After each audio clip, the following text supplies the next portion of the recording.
सब कुछ होने के बाद भी रोते रहते हैं और कई लोग अभाव में भी आनंद में झूमते रहते हैं। ये स्वभाव है। प्रेम भैया, यदि आनंद में रहने का स्वभाव बन गया तो आप धरती के किसी भी कोने में रहेंगे तो नाचते रहेंगे, और रोने का यदि स्वभाव बन गया तो बैकुंठ मिलने के बाद भी आदमी रोता ही दिखाई पड़ेगा। वो है स्वभाव। अयोध्या में लोग आनंद महोत्सव मना रहे हैं। गोस्वामी जी कहते हैं भुवन 4 10 कितने होते हैं? 14 भुवन में ये महोत्सव चल रहा है। ऐसा लगता है कि अवधवासियों के जीवन के सत्कर्म सुकृत मेघ, जीवन के सत्कर्म मेघ बन करके, बादल बन के अयोध्या वासियों के ऊपर सुख की वर्षा कर रहे हैं। सब प्रकार से लोग प्रसन्न है, सब विधि सब पुर लोग सुखारे। देखिए, एक आपका भ्रम दूर कर दे हम। आज किसी ने मेरे से प्रश्न किया कि प्रातःकाल एक प्रेस के साथ संवाद था, तो किसी ने प्रश्न किया, महाराज जी जीवन में कर्म महत्वपूर्ण है कि धर्म?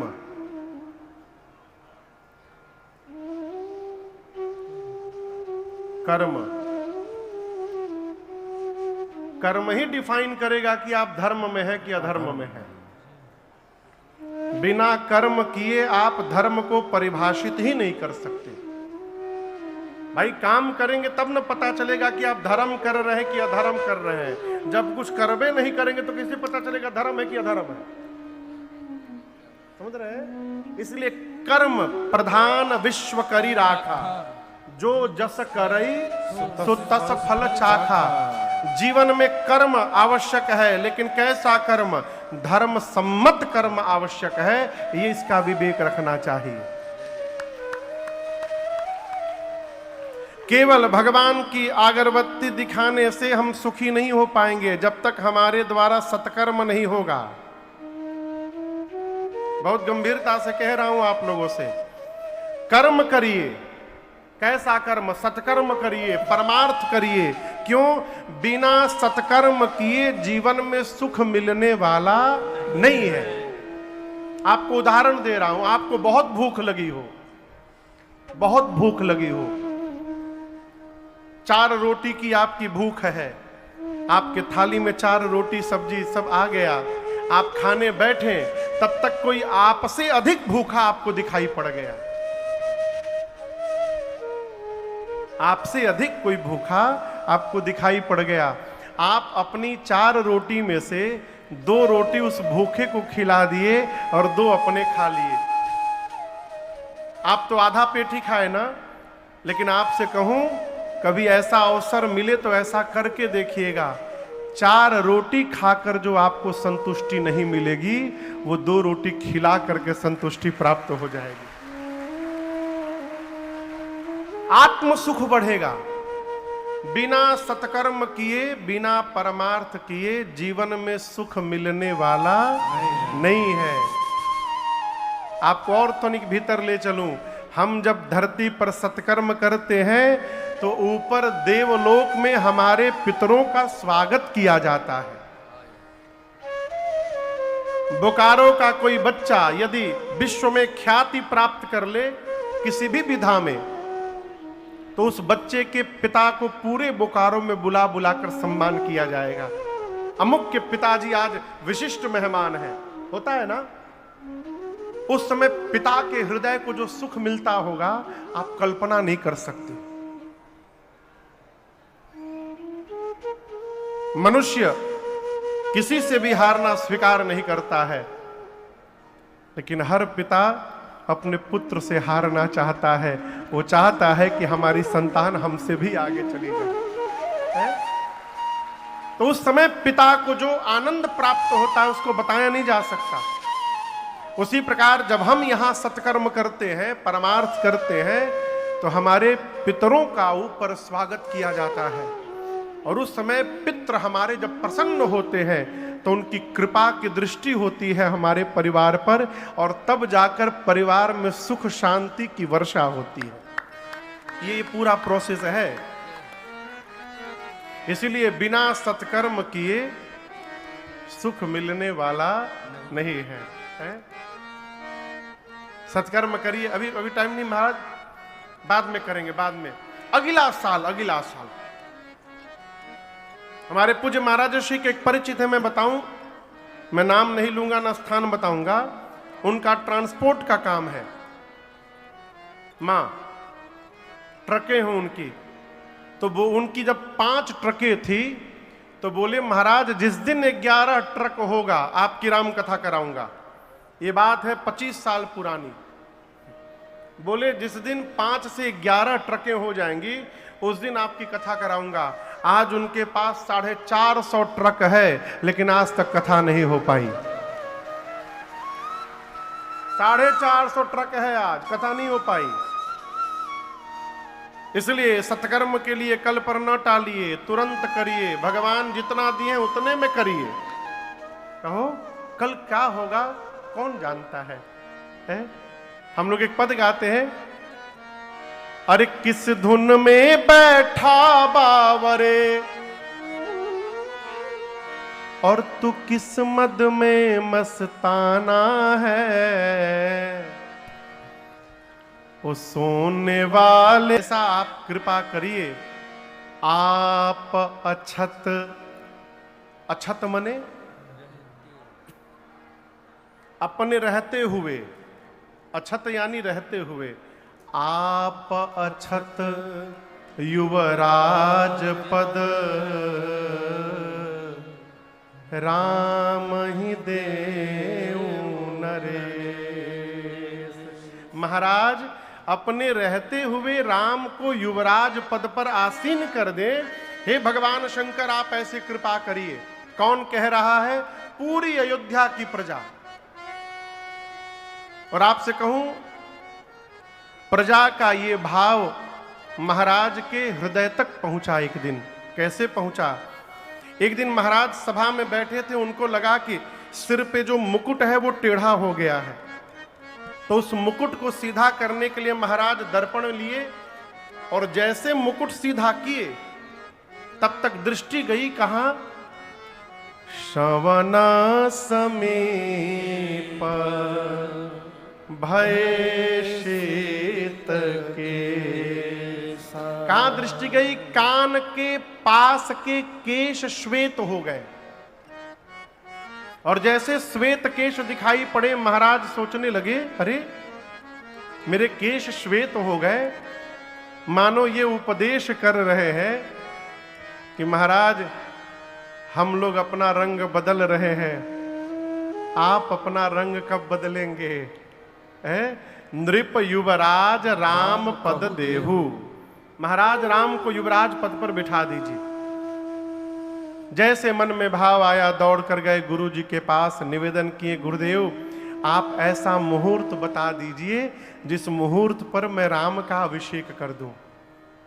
मुहूर्त समझ रहे हैं ना? किस दिन अभिषेक करना है? अब यहां दर्शन करिए। गुरुदेव भगवान जानते हैं कि जो मुहूर्त पूछा जा रहा है ये मुहूर्त 14 वर्ष बाद आनी है। लेकिन महाराज इतने व्याकुल हैं, इतने विह्वल हैं, कैसे कह दें कि अभी कोई ऐसा संयोग नहीं है। गुरुदेव ने कहा महाराज अपने राम को आप जानते हैं? बोले हमारे पुत्र हैं। महाराज बोले बाद में। गुरु जी बोले बाद में आपके पुत्र हैं। महाराज बोले मतलब? गुरु जी कहते हैं सोनु नृप जासु विमुख पछिता। ये इतना अद्भुत सूत्र है। कहते हैं जिससे विमुख हो जाने के बाद, विमुख समझते हैं यानी मुंह फेर लेना। राम वो हैं जिनसे विमुख हो जाने के बाद जीवन का पश्चाताप कभी समाप्त नहीं हो सकता। आपको एक उदाहरण की ओर से लेकर समझाता हूं। किसी महापुरुष के मुख से मैंने सुना था, आपको सुनाऊं। एक दिन एक आदमी निर्णय करता है कि आज मैं अपनी परछाई को हरा दूंगा। किसको हरा दूंगा? परछाई को हराने के लिए लगा दौड़ने, लगा भागने। जितनी गति से वो भागे उतनी गति से उसकी परछाई आगे आगे। घंटों दौड़ा, हरा नहीं पाया। उदास हो गया। उदास होकर अपने गुरु जी के पास जाकर बैठकर रोने लगा। कहा, गुरुदेव, सोचा था आज अपनी परछाई को हरा दूंगा। बहुत तेज भागा मैं, अपनी शक्ति से अधिक भागा गुरुजी, लेकिन हरा नहीं पाया। गुरुजी बोले, यदि तुम वास्तव में अपनी परछाई हराना चाहते थे तो इसके लिए तुमको भागने की आवश्यकता नहीं थी, तुमको केवल अपनी दिशा बदलने की आवश्यकता थी। तुम सूर्य से विमुख होकर दौड़ रहे थे, इसलिए परछाई तुम्हारे आगे आगे थी। यदि तुम अपना मुख सूर्य की ओर घुमा देते तो बिना दौड़े वो परछाई तुम्हारे से पीछे चली जाती और हार जाती। अब समझिएगा, हमको जीवन में पश्चाताप, कष्ट, दुख इसलिए आगे दिखाई पड़ता है कि हम भगवान से विमुख हो गए हैं। भगवान से विमुख है, इसलिए सारे कष्ट सामने दिखाई पड़ रहे हैं। अब जिस दिन हम अपने को भगवान की ओर मुख करके घुमा लिए हो, ये जीवन की सारी समस्याएं अपने आप पीछे चली जाएंगी और सामने केवल आनंद ही आनंद बना रहेगा। है? गुरु जी कहते हैं, राम वो हैं जिनसे विमुख हो जाने के बाद जीवन का पश्चाताप समाप्त नहीं हो सकता।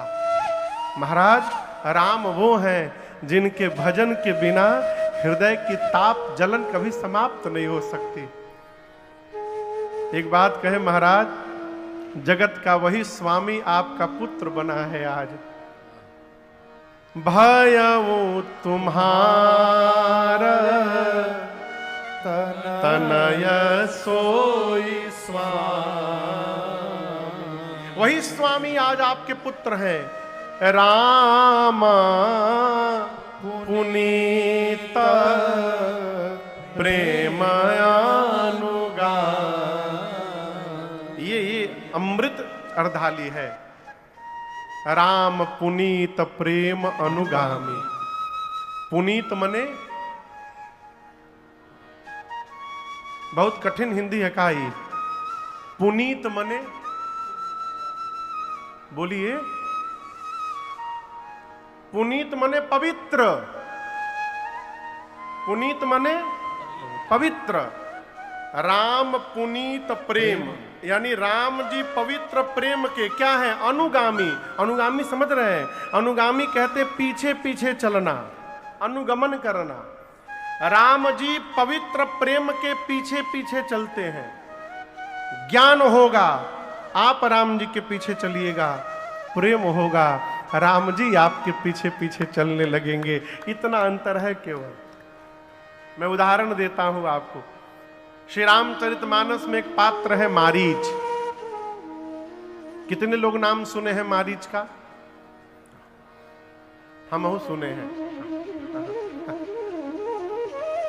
3 दिन पहले आपने सुना था यज्ञ रक्षा में भगवान ने बिना फर का बाण मारा मारीच को, 100 योजन दूर जाके समुद्र के किनारे गिरा। रावण गया मारीच के पास और कहता है कि मारीच मामा चलिए सोने का हिरण बनिए। क्यों? राम की पत्नी सीता का हरण करना है। मारीच ने कहा, रावण से दिमाग तुम्हारा ठीक है रावण?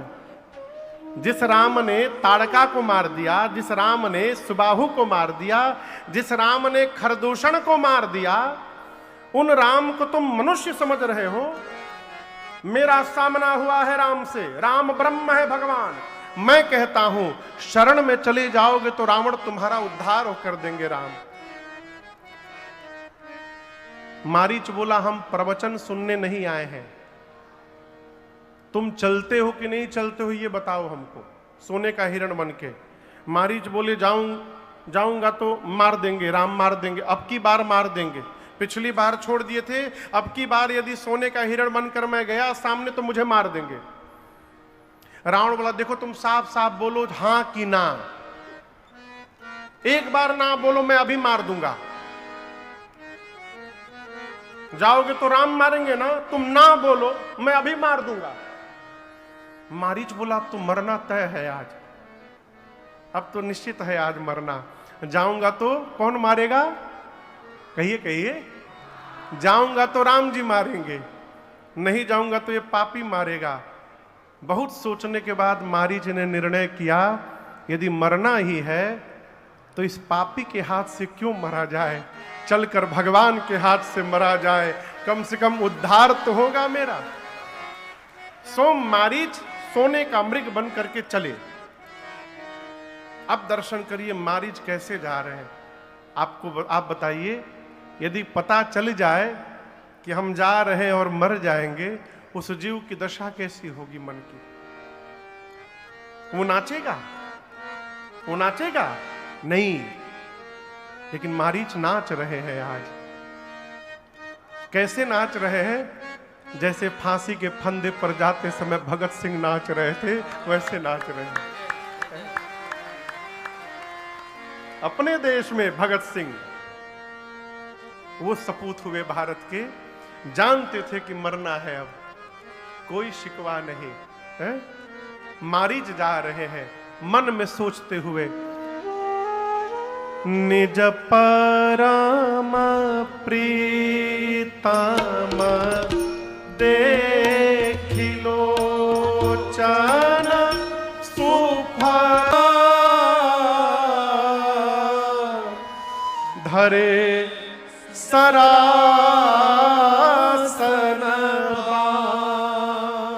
मेरे पीछे धरती पर हाथ में धनुष बाण लेकर राम जी दौड़ेंगे, मैं आगे आगे भागूंगा। मारीच बीच बीच में फिरी फिरी प्रभु ही बिलो धन्य न मोसम आ। कहते हैं मैं आगे आगे दौड़ूंगा और बीच बीच में पीछे मुड़ मुड़ करके अपने राम जी को मैं देख लिया करूंगा। आज कई बार देखने का सौभाग्य मुझे प्राप्त होगा। मेरे से अधिक भाग्यशाली आज धरती में दूसरा कोई नहीं। ये कौन सोच रहा है? जो मरने जा रहे हैं वो सोच रहे हैं। और आपको बताऊं, मारीच को मारने के लिए राम जी को जाने की आवश्यकता नहीं थी। राम जी तो पंचवटी में बैठ के बाण चला देते ना, तो मारीच जहां तक जाता जाके बाण लग जाता उसको। लेकिन मारीच आते समय जो जो सोचे थे राम जी सब जान गए थे। और किसी भी मरने वाले की अंतिम इच्छा अवश्य पूरी करनी चाहिए। भगवान सोचे इनकी अंतिम इच्छा अवश्य पूरी करनी है। इसलिए मारीच को देखते मां ने कहा, भगवान धनुष बाण लेकर पीछे दौड़ गए और तुरंत नहीं मारे, बहुत दूर तक राम जी दौड़ते गए। जब कई बार मारीच ने राम जी को देख लिया, तब भगवान ने मारीच को सद्गति प्रदान की है। ये है राम पुनीत प्रेम अनुगामी। ये उदाहरण है कैसे राम जी पवित्र प्रेम के पीछे पीछे दौड़ जाते हैं, ये उसका उदाहरण है। गुरुदेव भगवान कहते हैं, राम महाराज आप राम के अभिषेक के लिए मुहूर्त ना पूछिए, मैं कहता हूं बेगी। बेगी मने तुरंत, विलंब न करी नृपा साजिय सबुई समाज। महाराज तुरंत करिए, विलंब न करिए, साज सज्जा सजाइए। क्यों? जिस समय आप राम का अभिषेक कर देंगे वही समय श्रेष्ठ मुहूर्त में परिवर्तित हो जाएगा, इसलिए तुरंत कर दीजिए। गुरु जी ने क्यों कहा? गुरुदेव सोचे यदि मेरी बात मानकर महाराज आज ही राम जी का अभिषेक कर दे तो हो सकता है कि ब्रह्मा जी की लेखनी बदल जाए है? लेकिन आपसे क्या बताऊं, होई ही सोई जो राम रचि राखा। राम जी का बन जाना ये कैकेयी मैया की रचना नहीं है, राम जी का बन जाना ये राम जी की रचना है। रात्रि में राम जी ने देवताओं को प्रेरित किया। देवता सरस्वती जी को बोले, सरस्वती जी ने मंथरा की मति को पलट दिया और मंथरा के संपर्क में आने के बाद मां कैकेयी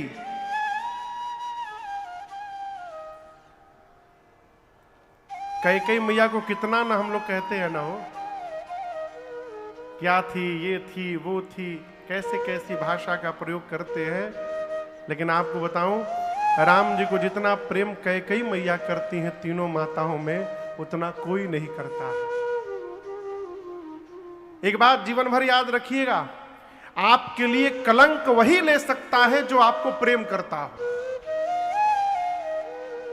जो आपको प्रेम नहीं करता वो आपके लिए कलंक लेने वाला नहीं है। राम जी के लिए मेरी मां कैकेयी ने अपने को समाप्त कर दिया। राम जी ने बचपन में मां से मांग रखा है, मां पिताजी जब मुझे राजा बनाने की रचना करें तो मुझे वन की ओर भिजवा दीजिएगा। जब तक मैं वन नहीं जाऊंगा तब तक मेरा कार्य पूर्ण नहीं होगा। और आप सब जानते हैं मां कैकेयी ने 2 वरदान मांगे, भरत जी के लिए राज सत्ता और राम जी के लिए कहिए 14 वर्ष का वनवास। अब राम जी के लिए वनवास था तो सीता मैया क्यों गई? ये धर्म है। एक श्रोता ने हमसे प्रश्न किया कि महाराज सीता मैया को तो उचित था कि घर में रहकर सास ससुर की सेवा करती, अपना कर्तव्य छोड़ के वो भी वन में चली गई। हमने कहा बात तो सही है। मैंने कहा इसका उत्तर मैं आपको कल बताऊंगा। तो रात में मैंने महाराज जी से पूछा, सरकार ऐसा ऐसा प्रश्न आया है।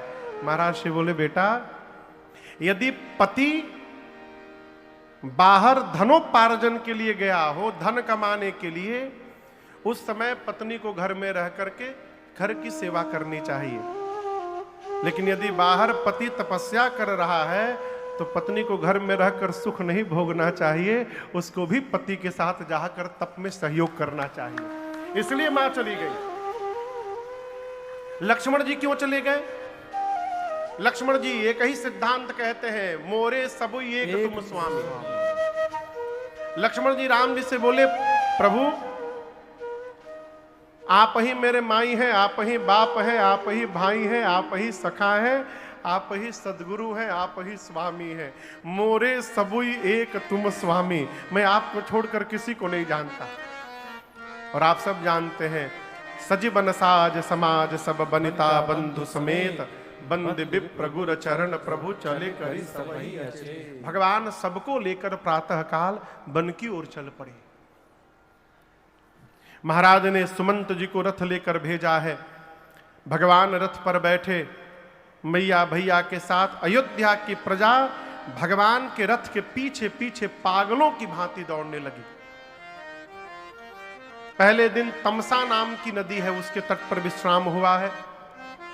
भगवान सोचे यदि अयोध्यावासी मेरे पीछे पीछे चलेंगे तो मैं वचन का पालन कैसे करूंगा।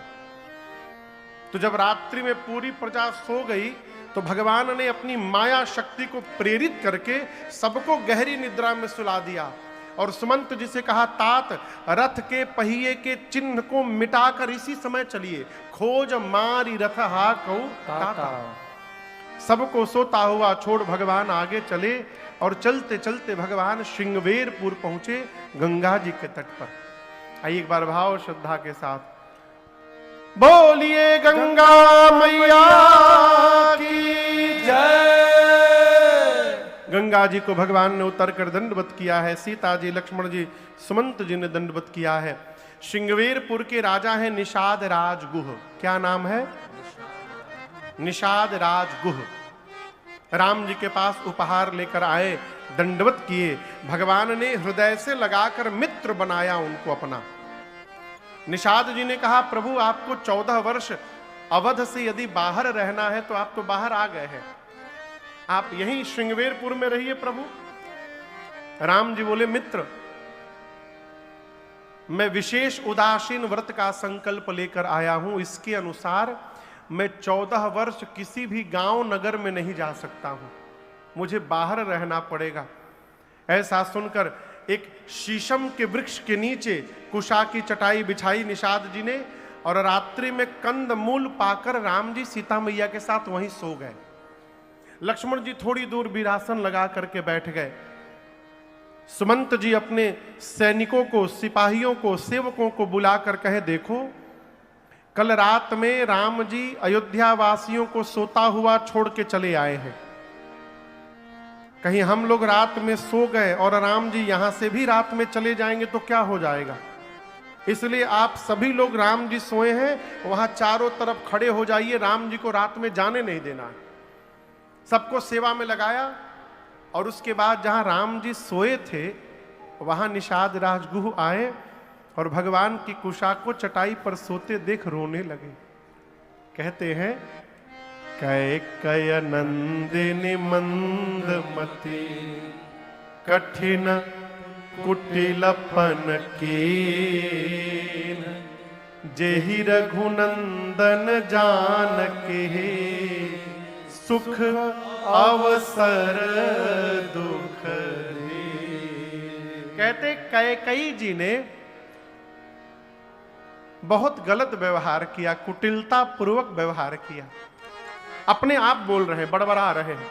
बताओ, कैकेयी ने राम जी के जीवन में सुख का क्षण आने वाला था और कैकेयी ने दुख दे दिया राम जी को। मां को लगे भला बुरा कहने, कौन कौन? निषाद राजगुह, लक्ष्मण भैया दूर बैठे थे और ये सब बात सुन लिए। लक्ष्मण जी ने कहा, इधर आइए भाई साहब, मेरे पास आइए, बिठाएं। और बोले, क्या बोले? आपने कहा कि मेरी मां कैकेयी ने भैया को दुख दे दिया है। जिसको दुख होता है उसको नींद आती है? कहिए। पूछ रहा हूं, नहीं आती। निषाद जी बोले, नहीं आती। लक्ष्मण जी बोले, देखिए राम भैया चकाचक सो रहे हैं, इनको यदि दुख होता तो नींद आती। और आपने कहा कि कैकेयी मैया ने दुख दे दिया। निषाद राज, ध्यान से सुनिएगा, जीवन में न कोई किसी को सुख दे सकता है न कोई किसी को दुख दे सकता है। हम अपने द्वारा किए हुए कर्म से सुखी होते हैं और अपने ही द्वारा किए हुए कर्म से दुखी होते हैं। और खोल के कहूं, और खोल के कहूं, एक बीमारी है जिसका नाम है मोह। सुना है आप लोगों ने? मोह। क्या नाम है? मोह। बहुत खतरनाक बीमारी, मोह। गोस्वामी जी कहते हैं, मोह सकल व्याधि न कर मूला।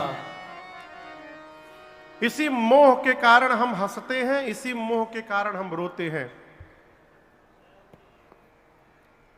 ये किसकी तौलिया है?